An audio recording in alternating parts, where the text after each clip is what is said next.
This is Pyrion Flax's guide to Pudge.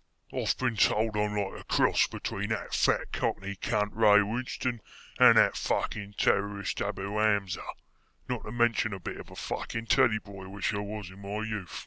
I grew up in the East End of London, which is a rough, tough part of town. I grew up in this row of terraced houses here. You can have a guess which one is mine because I'm such a fat cunt.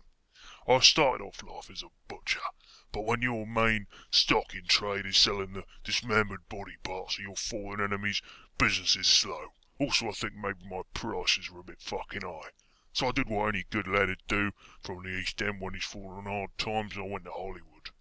Well, I got a chance to make a pilot for a show called TJ Hooker, but when I did that slide across the car bonnet scene, I broke the fucking car, didn't I? What a chump. They gave it to some fucking wanker called Shatner. Then I got a role playing Hook in a remake of Peter Pan, but they dropped me and gave it to Dustin Hoffman, which you can understand. I'm a big fan of his work. He's a fine actor of many years. Anyway, that's me. Now this cunt's gonna talk some more.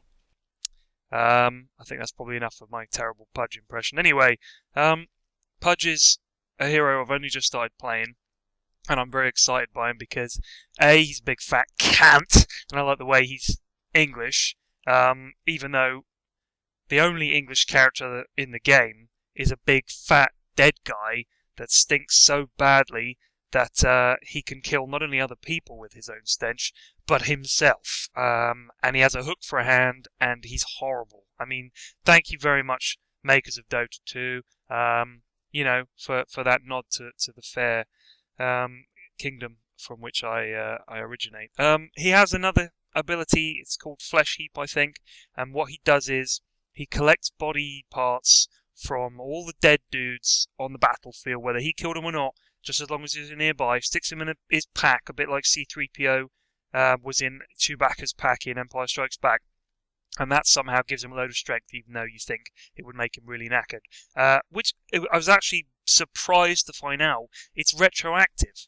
So when you get it, it counts all the other kills you've had in the certain area throughout the fucking game, which is pretty insane. That means that basically, as you go back around the battlefield, Pudge's, hold on lads, there's a fucking arm here, and they were saying, Pudge, help us. He's like, hold on, there's a fucking arm on the ground here. I've got to put that in me fucking backpack.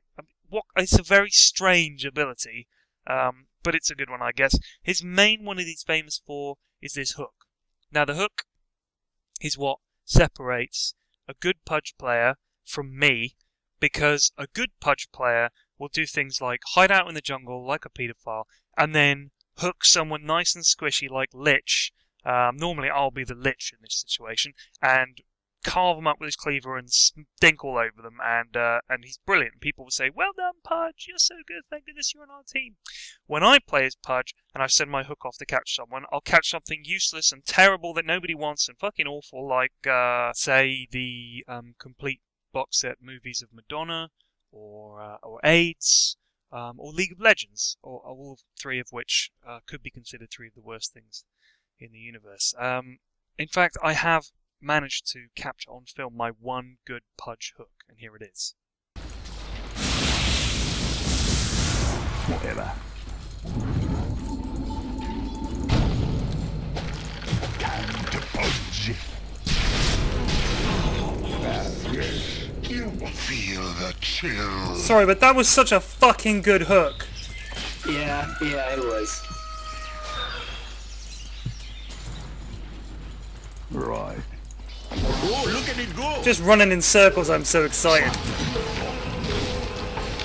I realise I got a little overexcited by that very simple hook, but there it is.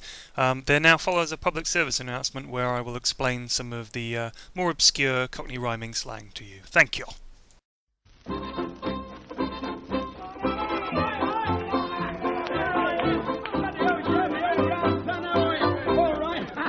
Looking well. Now listen. Oh, just just a couple of weeks ago, me poor Uncle Bill went to kick the bucket and he left me in his will. The other night I turned around to see me Auntie Jane. Auntie said, your uncle left you his watch and chain. I put it on, right across my bends. Lord, I looked so dandy as they dangled on my chest. Just to flash it over, big walking around the back. The kids roaring off to me and they all began to shout. Any old iron, any old iron, any old iron. You look neat, talk about a treat. You look at that from your neck to your feet. Dressed in style with a brand new tile and your father's soft green tie, hon. I wouldn't give you tapestry at old watch chain. Old iron, old iron.